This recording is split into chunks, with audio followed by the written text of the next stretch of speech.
성경 말씀 보겠습니다. 히브리서 5장 11절로 14절까지입니다.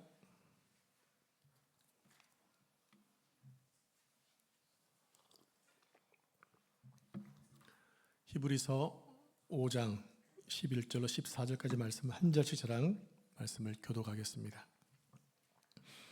멜기세덱에 관하여는 우리가 할 말이 많으나 너희가 듣는 것이 둔함으로 설명하기 어려우니라. 때가 오래되었으므로 너희가 마땅히 선생이 되었을 터인데 너희가 다시 하나님의 말씀에 초보에 대하여 누구에게서 가르침을 받아야 할 처지이니 단단한 음식은 못 먹고 젖으나 먹어야 할 자가 되었도다. 이는 젖을 먹는 자마다 어린아이니 의의 말씀을 경험하지 못한 자요. 단단한 음식은 장성한 자의 것이니 그들은 지각을 사용함으로 연단을 받아 선악을 분별하는 자들이니라. 아멘. 이 말씀은 살아계신 하나님의 말씀입니다. 아멘. 오늘은 다시 히브리서를 공부하겠습니다. 네, 그 전에 지난 시간에 공부했던 내용을 잠깐만 다시 한번 복습을 해보죠. 대제사장은 사람에게서 세워져야 한다고 말씀을 드렸습니다. 그래야만 사람의 연약함을 이해할 수 있기 때문이다.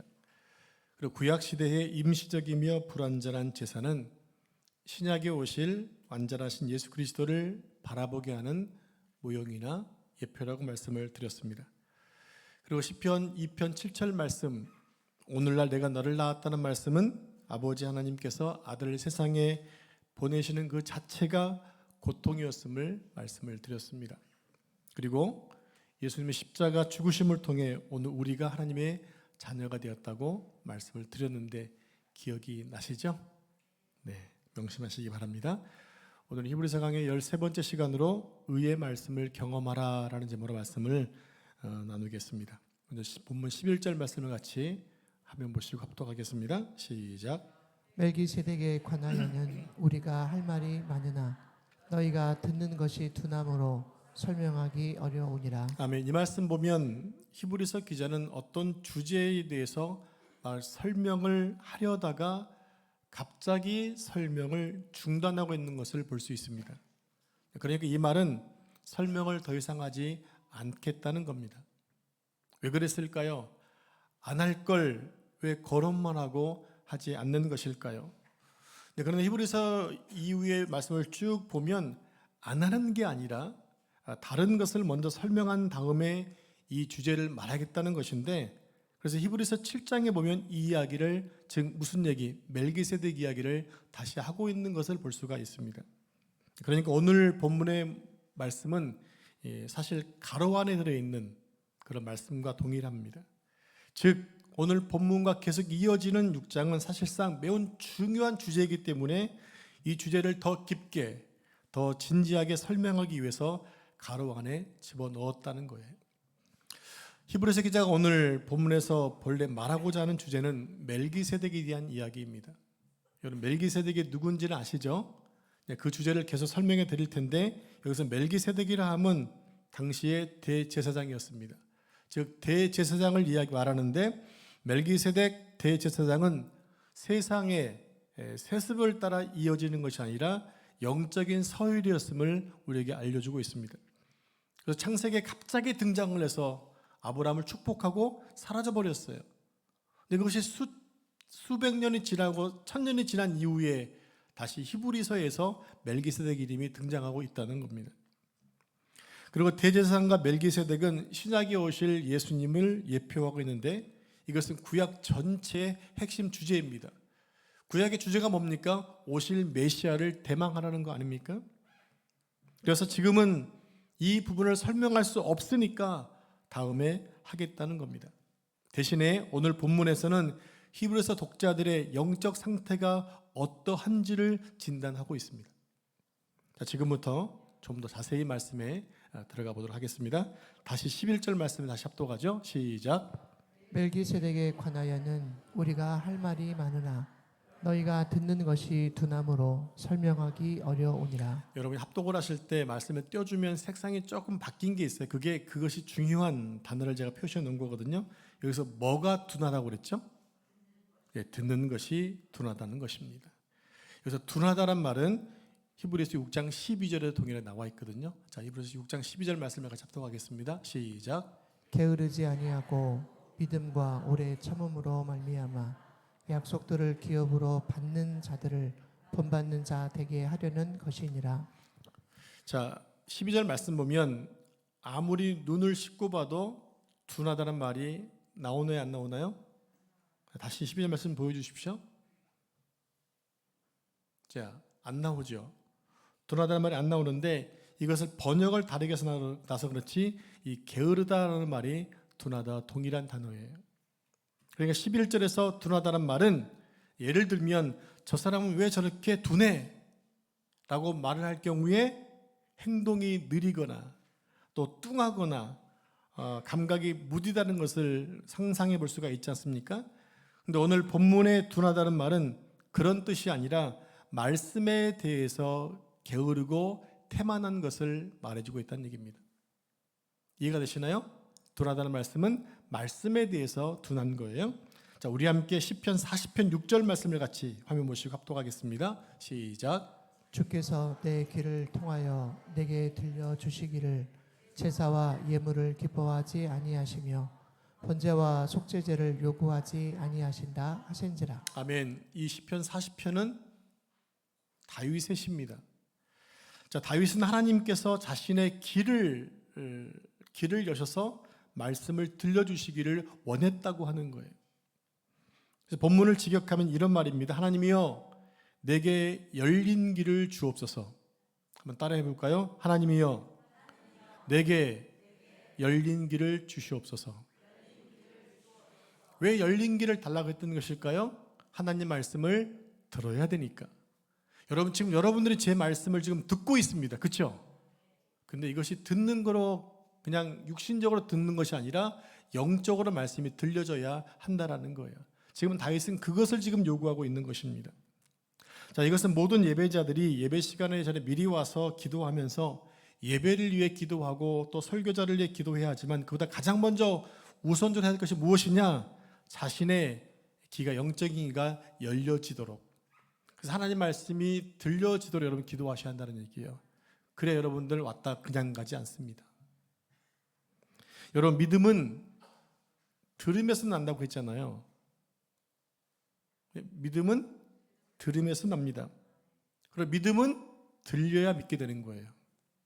하나님 말씀이 들려져야만 그 말씀을 믿게 된다는 얘기입니다. 그래야 믿음이 커진다는 얘기입니다. 그렇기 때문에 하나님께 내 길을 열어달라고 기도해야 하는 거예요. 그것을 한 번만이 아니라 매 시간마다 그렇게 하셔야 돼요. 여러분 성경 읽을 때 마찬가지 내 눈을 열어주옵소서 기도하셔야 돼요. 아니면요, 저도 성경을 많이 읽어봤지만 다른 생각들이 막 들어오면 한 장 넘기면 내가 뭐 읽었지 그러시잖아요. 내가 본 거야 조금 전에. 근데 기억이 안 나요. 왜요? 눈이 안 열리니까 그냥 지나간 것 뿐이에요. 그런 시간들이 너무 많을 수 있다라는 거예요. 그러므로 우리가 매 순간 믿음의 말씀이 들려지도록, 말씀이 들려서 내 믿음이 커지도록 여러분 매 예배 시간마다 기도를 하셔야 한다는 겁니다. 여러분 우리가 하나님께 합당한 예배를 드리기 위해서는 우리의 생체 리듬도 잘 관리를 해야 됩니다. 이게 무슨 말인가 하게 되면 예배하기에 가장 좋은 컨디션을 유지한다는 거예요. 여쭤보겠습니다. 여러분 컨디션 괜찮으신가요? 왜 3분의 1밖에 대답을 안 하시나? 왼쪽 팀들 컨디션 괜찮으신가요? 네 분만 끄덕거리셨어요? 여기는 어떠세요? 컨디션 괜찮으세요? 네. 제가 이것을 왜 묻냐면요. 미리 예배는 오늘 주일 예배를 드리려면 토요일부터 준비를 해야 한다는 얘기를 말씀드리고 싶은 거예요. 토요일 밤늦게까지 오랜만에 가족이 만났다고 간식을 배가 부르게 드시면 밤새 뒤척입니다. 왜냐면요. 실은 음식을 잠자기 전에 6시간 전에 먹어야 다 소화시키고 편하게 잠을 자는데 내가 잠을 자는 사이에 계속 소화를 하다 보게 되면 나는 자는 것 같지만 몸은 자지 않는 거예요. 그래서 피곤한 거거든요. 또 밤늦게까지 프리미어리그 축구나 늦게까지 영화를 보면 다음날 아침에 일찍 일어나기가 쉽지 않습니다. 그러므로 주일 전날부터 예배가 진행되도록 해야 한다는 얘기예요. 우리가 그렇게 예배를 준비한다면 우리 예배는 분명히 달라질 겁니다. 여러분, 앞으로 달라지는 예배가 되길 바랍니다. 그러면 예배 시간에 헐레벌떡 들어온 일도 없을 거예요. 히브리 독자들이 이처럼 말씀을 듣는 일에 둔해 있었다는 겁니다. 이것은 지적인 상태도 아니고 이성적인 상태도 아니에요. 이것은 말 그대로 영적인 상태입니다. 그들은 영적으로 하나님의 말씀을 듣는데 게으르고 둔했다라는 거예요. 영적으로 나태하고 게으르면 예배 시간에 조는 현상들이 생겨나게 되는 거예요. 왜? 관심이 없으니까. 체면상 오기는 와 있지만 말씀이 안 들려지는 거. 왜? 영적으로 둔해져 버렸기 때문이에요. 다행히 우리 교회 성도들은 예배 시간에 조는 분이 거의 없으세요. 왜냐하면 제가 계속 성경 읽게 하잖아요. 제가 괜히 성경 읽게 하는 거 아니거든요. 여러분, 예배 시간에 조는 것에 대해서 어떻게 생각하십니까? 그럴 수 있지 라고 생각하시면 안 돼요. 너무 그건 봐주는 거예요. 물론 토요일 밤늦게까지 또 주일 새벽까지 일하시는 분들 보면 피곤해서 조는 것은 어쩔 수 없다 생각합니다. 충분히 이해합니다. 그런 가운데 예배드리 오시는 모습이 너무 귀하지 않나요? 그러나 습관적으로 조는 것에 대해서는 잘 생각해 봐야 한다는 얘기입니다. 내가 하나님의 말씀을 듣는데 관심이 없거나 혹은 둔한 것이 아닌가라고 심각하게 한번 생각해 봐야 한다는 얘기예요. 사도행전 20장에 보면 예배 시간에 졸다가 2층에서 떨어져 죽은 청년이 나오죠. 이름이 유두고입니다. 당시 유두고란 이름은요, 노예 계급에서 많이 유행됐던 이름이었어요. 한마디로 노예였던 거예요. 하루 종일 땀 흘려 수고하고 그 밤늦은 시간에 왔는데 자리가 없어요. 그래서 2층에 올라가서 그것도 창가에 앉았죠. 일부러 창가에 한 것이 아니라 자리가 없어 앉았다고 봐야 되는 거예요. 그 당시에 전기불이 없으니까 심지에 타오르는 그 등불로 예배를 드렸겠죠. 그러면 심지에서 타는 연기가, 안 좋은 연기가 공중 올라가서 어디로 빠져나가죠? 창가로 나가다 오면 창가에서 졸고 앉았는데 기름 냄새 맡으니까 더 졸렸겠죠. 그러는 순간에 까딱해가지고 떨어져 죽은 거예요. 얼마나 안타까운 현상입니까? 다행스럽게 바울이 살려서 은혜롭게 지나갔지, 그 상태였다면 너무나 심각하지 않았을까요? 여러분, 그렇게 몸이 피곤하면 졸 수도 있는 겁니다. 하나님께서도 충분히 이해하실 겁니다. 그러나 조는 것이 영적인 문제라면 상황이 다르다라고 하는 거예요. 근데 제가 이런 경우를 종종 봤습니다. 이분이 앞에 앉으세요. 근데 설교가 시작되는 순간부터 조세요. 나가면서 꼭 하시는 말씀이 있어요. 목사님 말씀 은혜 많이 받았습니다. 전 이해가 안 가는 거예요. 약 올리는 것도 아니고. 그래서 예배 전에 말씀이 들리더라도 뭐 하신다? 기도하셔야 한다는 얘기입니다. 그리고 몸의 컨디션도 잘 관리하셔야 되는 거예요. 여러분들이 미리 기도로 준비하고 예배하신다면 하나님이 여러분의 길을 열어주실 것입니다. 말씀이 들려지게 하실 겁니다. 그렇게 말씀이 들려질 때 믿음은 자연스럽게 성장하게 되는 겁니다. 그런데 히브리 독자들은 지금 하나님 말씀을 듣는데 둔해 있었어요. 하나님 말씀에 대해서 관심을 잃어버린 겁니다. 말씀에 대해서 태만한 겁니다. 여러분, 우리 한국 교회는 말씀에 관심이 너무 없어요. 우리 교회 등록하신 대다수의 성도분들이 다른 지역에서 이사를 오셔서 저에게 등록하신 분들입니다. 저는 교회 개척과 함께 성경 읽기를 무척이나 강조했어요. 왜냐하면 교회는 복음이면 충분하거든요. 그러려면 말씀을 열심히 읽어야 되잖아요. 그런데 많은 분들이 성경 통독 하신 분이 별로 없으셨어요. 그래서 어떤 분 가운데 목사님 제가 20년 생활했는데 성경 두독 우리 교회에서 했다는 거예요. 아니, 그동안 뭐 했다는 거예요? 성경 안 읽고 20년 동안. 목사님들의 성경을 강조 안 하시는 건지 아니면 안 읽은 건지 모르겠지만 지금 그런 상태였다는 겁니다. 그래서 저희 교회 임직자들은 반드시 성경 한독 안 읽으면 임직 안 줍니다. 그렇게 또 읽으라는 거죠. 읽으라는 거. 안 읽으니까. 여러분, 성경을 읽지 않으면 신앙이 성장하지 않습니다. 여러분, 성경을 잘 보실래요? 믿음은 뭐로 자란다고 했습니까? 말씀이에요. 기도한다고 믿음 자라서 써 있지 않아요. 말씀을 통해서 믿음이 성장한다고 말씀하고 있기 때문에 그렇습니다. 그래서 저는 몇 시간 성경을 읽으라고 계속 강조하지요. 그것 때문에 혹시나 마음이 어려운 분이 있을지도 모르겠습니다. 그런데 여러분, 듣기 싫어도 들으셔야 됩니다. 그것이 맞는 얘기이기 때문에. 이건 잔소리가 아니에요. 너무 중요한 얘기를 하고 있는 거예요. 성경을 열심히 읽으시기 바랍니다. 읽는 것이 너무 눈이 아프고 힘드시면 들으시라도 하십시오. 들으시라도. 요즘 어플이 너무 좋으니까 들으시라는 겁니다. 그래야 의의 말씀을 경험할 수 있고 믿음도 성장하게 되는 겁니다. 하나님 말씀이 채워져야 하나님 백성답게 살 수가 있는 겁니다. 스마트폰은 몇 시간 보면서 성경 읽지 않으면 곤란하죠. 스마트폰 몇 시간 보는 동안은 전혀 아깝지 않잖아요. 시간이 금방 지나가 버리니까. 그런데 성경 한 장 읽는 데는 시간을 내지 않습니다. 이건 절대 자랑이 아니에요. 사람의 몸은 음식을 먹어야 건강이 유지되고 활동할 수 있습니다. 그리고 시간이 또 지나면 배가 고픈 것이 건강한 사람의 모습입니다. 그런데 몇 달째 성경을 한 장도 안 읽어도 아무런 허기를 느끼지 않는다, 갈증도 없다, 영적으로 상당히 심각한 거예요. 올해 대신방을 진행하다 보니까 받은 은혜가 있어서 여러분께 좀 소개 좀 해드리려고 합니다. 어떤 구역에서는 모든 구역원이 이 정해진 순서에 따라서 돌아가면서 하루에 성경을 20분씩 정해진 본문을 읽습니다. 또 그것을 한 사람이 녹음을 합니다. 그런 다음에 바로 구역원들에게 다 보내주는 거예요. 그럼 구역 식구들은 편한 시간에 보내진 말씀을 들으면서 성경을 똑같이 읽는 거예요. 그래 구역이 개강되면서 지금까지 거의 성경 신약을 다 거의 읽었다라는 거예요. 매일매일 그렇게 하다 보니까 습관이 되어지고 자연스러워지게 되는 거죠. 그렇게 매일 성경을 읽다 보니까 말씀의 은혜가 넘치게 되고 예배가 기다려진다는 겁니다. 모이면 서로 격려하고 축복하는 것이 일상화되어 있습니다. 왜 그렇습니까? 말씀을 먹고 말씀을 듣고 있거든요. 말씀을 나누다 보니까 행복하고 즐거운 거거든요. 제가 예배를 인도하고 축복 기도하면서 그 구역과 함께하는 시간이 너무나 귀하고 행복했습니다. 신방을 하고 돌아오는데 너무 감사한 겁니다. 어떻게든 말씀을 읽으려 노력하는 모습이 너무나 귀했기 때문에 그래요. 여러분도 그렇게 되시기를 바랍니다. 그런데 지금 히브리서 독자들은 말씀을 듣는 일에 뭐 했다? 둔했다고 하는 거예요.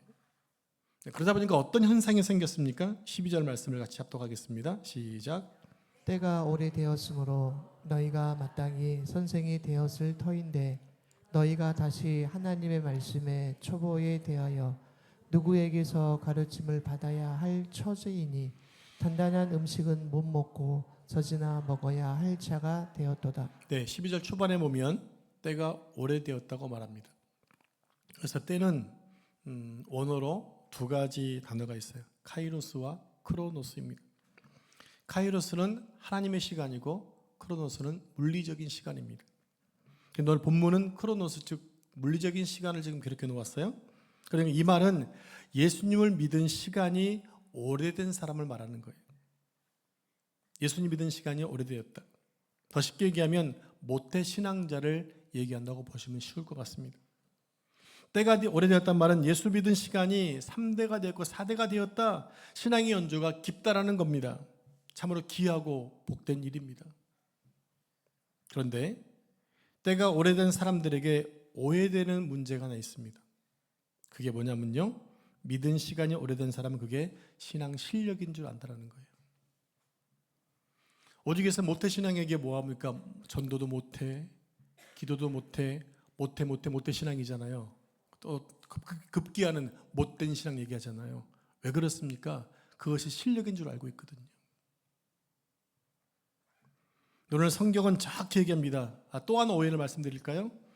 어떤 사람은 큰 교회 다니면 자신의 신앙이 큰 줄 알아요. 착각이란 얘기입니다. 오늘 성경은 기자는 말합니다. 날카롭게 지적합니다. 때가 오래되었으면 너희가 마땅히 되어야 할 것이 있는데 그렇지 못하다라는 거예요. 마땅히 해야 될 게 뭡니까? 선생이 되어 있어야 한다는 얘기예요. 신앙이 오래돼서 연조가 있으면 믿음이 있으면 뭔가 남에게 영향을 끼치는 자가 되어 있어야 되는데 즉 그렇지 못하다라는 거죠. 누구에게서 가르침을 받아야 할 처지가 되었고 단단한 음식도 못 먹고 젖이나 먹는 사람, 이렇게 지금 책망받고 있는 거예요. 여러분 12절 말씀에서 단단한 음식을 못 먹고 젖이나 먹어야 할 사람을 누구라고 말하고 있습니까?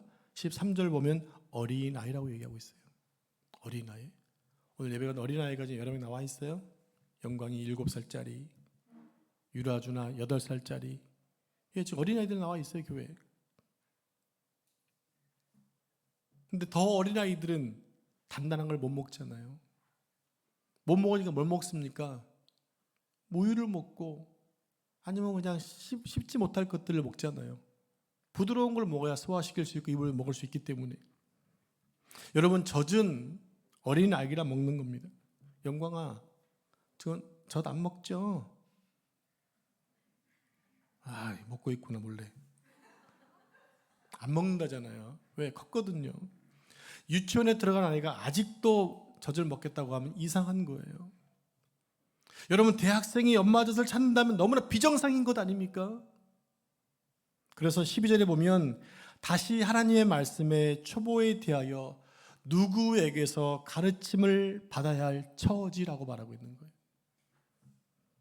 여기서 초보라고 하는 헬라어 단어는 기본, 기초라는 뜻입니다. 이런 말입니다. 아이들이 초등학교에 들어가서 이제 기초를 배우잖아요. 요즘은 뭐 유치원 가면 다 배운다 하지만 초등학교를 얘기해 보겠습니다. 산수를 배우고 구구단을 배우고 더하기 빼기 곱셈 나눌셈을 배웁니다. 여러분, 이것만 배워도 인생 사는데 아무런 문제가 안 되잖아요. 여러분, 지금 사시면서 적분, 미적분 적용하고 사십니까? 저는 그거 까먹은 지 오래됐어요. 저는 신학교 가니까 수학 안 하는 게 얼마나 감사했는지 몰라요. 우리 집안 식구는 이 수학에 아주 다 그래가지고 수학에 아주 그냥 일상 중에 함수 안 필요하거든요. 전문 업종에 종사하는 일부의 사람만 그것들을 적용하고 살 뿐입니다. 그래도 몰라도 일상생활에 전혀 부족하지 않잖아요. 또 초등학교 가면 국어를 배웁니다. 기역, 니은, 디귿, 리을 배우고 아야, 어효를 배웁니다. 그것을 조합해서 단어를 만들고 문장을 만듭니다. 영어 알파벳을 배우고 나면 이제 단어를 외웁니다. 그 단어를 배우면 연결해서 문장을 만들고 글을 쓰고 논문을 쓰고 논문을 읽고 철학을 공부하고 철학을 사색하면서 점점 성숙한 단계로 나아가게 되는 거지요. 그런데 초보라는 말은 나이를 먹고 학년이 올라갔는데도 여전히 아야, 어여, 기역, 니은, ABCD만 하고 있다는 겁니다. 이게 뭘 얘기하는 걸까요? 그것만 붙들고 있어도 그것만 할 줄 알면 구원받는 것을 착각하고 있다는 거예요. 그게 누구였냐? 과거에 사도 바울이었고 율법주의자였다고 지금 성경은 얘기하고 있는 겁니다. 바울은 그것을 이렇게 설명하고 있어요. 우리 함께 고린도전서 13장 10절 11절 말씀 한 절씩 교독하겠습니다. 온전한 것이 올 때에는 부분적으로 하던 것이 피하리라. 내가 어렸을 때에는 말하는 것이 어린아이와 같고 깨닫는 것이 어린아이와 같다고 생각하는 것이 어린아이와 같고 장성한 사람이 되어서는 어린아이의 일을 버렸노라. 네, 이 말은 사도 바울이 예수님을 알기 전의 모습을 말하고 있는 거예요. 바울은 자기가 영적으로 어렸을 때를 얘기하고 있는 것입니다. 신앙적으로 어릴 때는 어린아이와 같았다. 말하는 것이 어린아이와 같았고 깨닫고 생각하는 것이 어린아이와 같았다. 그러나 장성한 후에는 이 모든 것을 버렸다고 얘기합니다. 여러분, 어릴 때부터 장성하면 다 버립니다. 아낌없이 버립니다. 왜? 나는 그만큼 컸기 때문에 그런 거예요. 장성하면 과거의 애기들을 다 버리는 것이 장성한 사람의 올바른 태도인 거죠. 여기서 어린아이 같았다는 말은요, 율법주의에 붙들려서 알파벳만 외우고 있으면 구원을 받는 것처럼 율법주의에 붙들려 있는 것을 말하고 있다는 거예요. 우리가 계속해서 에베소서를 공부했고 야고보서를 공부했잖아요. 사도 바울은 복음으로 믿음으로 구원받는다 얘기했는데 율법주의는 뭡니까? 그거는 부족해. 할례를 행해야 되고 율법을 지켜야 돼 얘기했잖아요. 그들은 그것을 받아 구원받는다 얘기한 거예요. 그게 아닌데도 불구하고 율법을 붙들고 있는 것이 뭐냐? 그것이 바로 어린아이의 모습이라는 거예요. 바울은 구약 성경에 능통했었고요. 오실 메시아도 알았습니다. 그런 그가 이미 오신 메시아를 모른 채 메시아를 핍박하는데 선봉장이었잖아요. 그런데 다메삭 도상에서 부활하신 예수님을 만난 직후에 그의 인생과 신앙의 송두리째 붕괴되는 경험을 하게 됩니다. 나는 네가 핍박하는 예수다. 자신은 예수님 핍박한 적이 없었거든요. 그제서야 바울의 인식 속에서 구약의 메시아와 이 땅에 오신 메시아가 만나는 체험을 하게 되는 거예요. 그는 부활하신 예수님을 만나면서 자신에게 자유가 왔고 그 영적인 눈이 열려지게 되었습니다. 영적인 귀가 열려지게 된 겁니다. 그러자 바울은 자신의 모든 것을 배설물로 여기고 표대를 향하여 달려가는 인생을 살았다는 거죠. 이제 13절 말씀을 같이 화면 보시고 합독하겠습니다. 시작. 이는 젖을 먹는 자마다 어린 아이니 의의 말씀을 경험하지 못한 자요. 네, 이 말씀에서 어린아이의 특징을 뭐라고 말하고 있습니까? 의의 말씀을 경험하지 못한 자라고 얘기하고 있어요. 어린아이는 의의 말씀을 경험하지 못한 자라는 겁니다. 그럼 의의 말씀은 도대체 뭔 걸까요? 의의 말씀 두 가지로 해석할 수 있습니다. 한 가지는 성도들의 올바른 삶으로서의 의를 말합니다. 우리 성도들은 올바른 삶을 살아야 되잖아요. 그게 의라는 거예요. 또 하나는 뭡니까? 그리스도에 관한 진리, 즉 하나님 말씀의 의의 말씀이라는 거예요. 그럼 의의 말씀을 경험하지 못했다는 말은 무슨 뜻일까요? 그래서 경험이라는 단어는 굉장히 중요한 핵심 단어입니다. 경험, 안다, 경험. 누가복음 1장에 보면 동정녀 마리아가 천사로부터 수태고지를 받습니다. 동정녀가 아기를 뱃다라는 거예요. 수태고지를 받습니다. 내년 이맘때에 내가 아들을 낳으리니 그 이름을 예수라 하라. 천사가 말합니다. 그때 동정녀는 뭐라고 얘기합니까? 나는 남자를 알지 못합니다. 무슨 얘기인가요? 안다는 얘기는 내가 사내를 알지 못하는데 어떻게 그런 일이 있을 수 있겠습니까? 라는 거죠. 그래서 남자를 알지 못한다는 말은 태어나서 남자를 한 번도 본 적이 없다는 것이 아니라 남과 잠자리를 한 적이 없다는 얘기예요. 경험한 적이 없다는 얘기. 이게 경험이에요. 이게 안다라는 단어예요. 여러분 신앙생활에서 하나님의 말씀을 많이 아는 것 굉장히 중요합니다. 그런데 문제는 성경을 많이 알면 자신의 신앙이 좋은 신앙이라고 착각하는 거예요. 그런데 아닙니다. 물론 성경을 많이 아는 것이 모르는 것보다 훨씬 낫습니다. 근데 그것보다 더 중요한 게 있다는 거예요. 그게 뭘까요? 우리 함께 요한복음 14장 21절 말씀을 화면 보시고 함께 합독하겠습니다. 시작. 나의 계명을 지키는 자라야 나를 사랑하는 자니 나를 사랑하는 자는 내 아버지께 사랑을 받을 것이요 나도 그를 사랑하여 그에게 나를 나타내리라. 아멘. 여러분 어떤 사람이 신앙이 좋은 자라고 했습니까? 말씀을 지키는 자입니다. 말씀을 지키는 자. 말씀을 지키는 자가 하나님을 사랑하는 자입니다. 여러분 신앙생활이 무엇인 것 같습니까? 신앙생활이 무엇인 것 같습니까? 뭐 여러 가지로 대답할 수 있겠죠. 저는 신앙생활을 한마디로 정의한다면 예수님을 닮아가는 것이라 생각합니다. 예수님을 닮아가는 것이 신앙생활이다. 여러분 크리스찬은요 예수님을 닮아가려고 노력하는 사람들 아닙니까? 이게 답니다. 예수님을 닮아가는 것, 닮는 것. 그리스도의 장성한 분량까지 성장하라고 얘기하고 있잖아요. 그리스도를 닮는 것이 신앙의 끝이라고요. 신앙생활은 예수님을 만나서 그분한테 너무 매료당해서 그분을 정말 닮고 싶은 것입니다.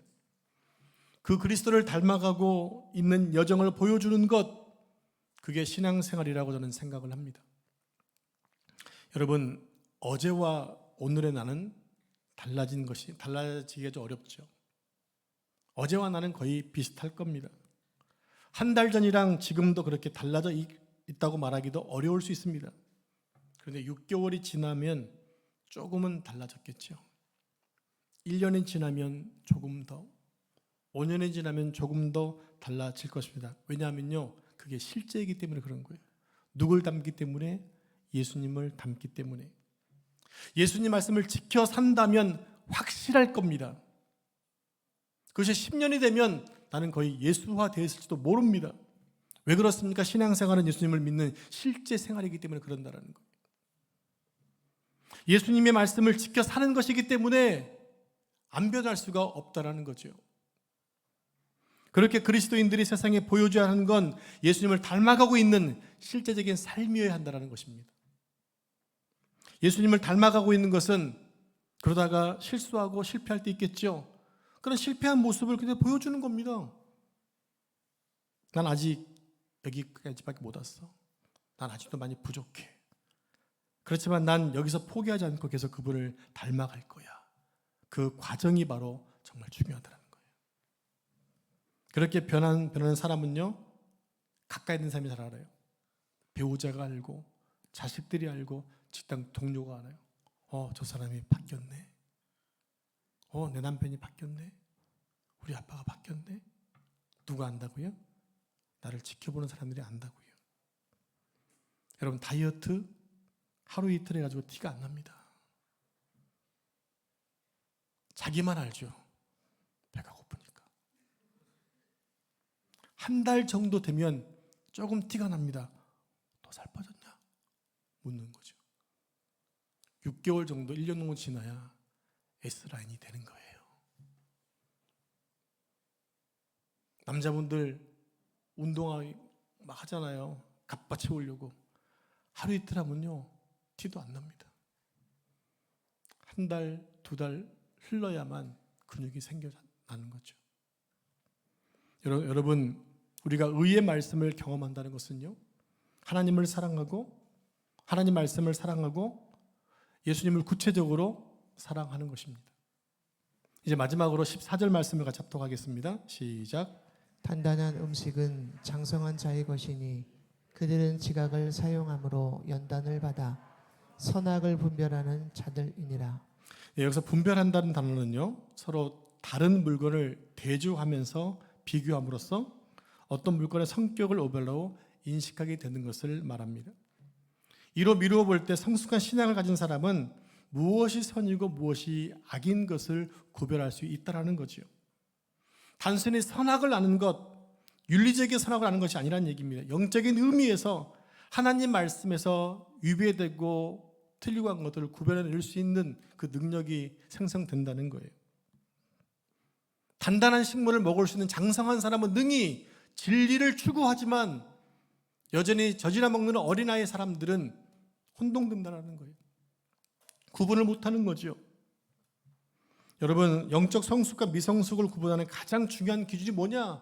그것은 진리와 비진리에 대한 분별력이라는 겁니다. 저 화면을 좀 보여주실래요? 저분이 재림 예수래요. 이름 잘 모르겠어요. 봐도 앞만 봐도 이게 안 나와 있더라고요. 이름도 안 나오고 그냥 이렇게 그냥 이상한 촌박줄 하나 써 있고 있는데 이걸 네? 잘 모르게 이름 나이가 없어요. 그냥 태극기가 뭐 어쨌든 해가지고 뭐 있는데 그러니까 자세히 안 봤어요. 저도 필요 없는 내용이라서. 이 전단지는 어제 제가 교회를 출근하면서 엘리베이터 안에서 봤던 내용입니다. 그래서 어느 교회 전도진가 하고 제가 봤는데 이 내용 위에 제가 버리려다가 한번 살짝 보려고 갖고 왔는데 이름도 안 써 있어서 혹시 설교 가운데 제가 인용하려고 쓰레기통에 버렸다가 다시 꺼내 갖고 온 거예요. 왜? 제가 증명을 보여줘야 되니까. 재림 예수랍니다. 재림 예수. 우리가 의의 말씀을 경험한 사람 이런 전단지는 쉽게 구분할 수 있어야 한다는 얘기예요. 혹하지 않는다는 얘기예요. 근데 왜 이런 전단지가 우리 일상생활에 가까운 데 와 있을까요? 여전히 여기에 미혹되어 오는 사람이 있다라는 거 아닙니까? 여러분들이 이것을 봤으면 여러분 어떻게 하실 것 같습니까? 그냥 아이고 재림 예수 한번 가볼까? 그러면 어린 아이란 얘기입니다. 야, 지금도 이런 인간이 있네라고 딱 버리는 게 맞는 거 아닐까요? 우리한테 예수님은 오직 한 분밖에 안 계시잖아요. 그분이 지금 재림했다는데 혹해가지고 가는 거 너무 웃긴 거 아닌가요? 오늘 아침에 우리 교회 후원하고 하는 게 목사님한테 온 문자가 있었어요. 이분이 동남아 선교를 많이 하시는 분인데 동남아 지역에 있는 현지 목회자들에게 이단 공격이 아주 심각하대 무차별적이라는 거예요. 그들이 내건 포교 방법이 뭐냐면요.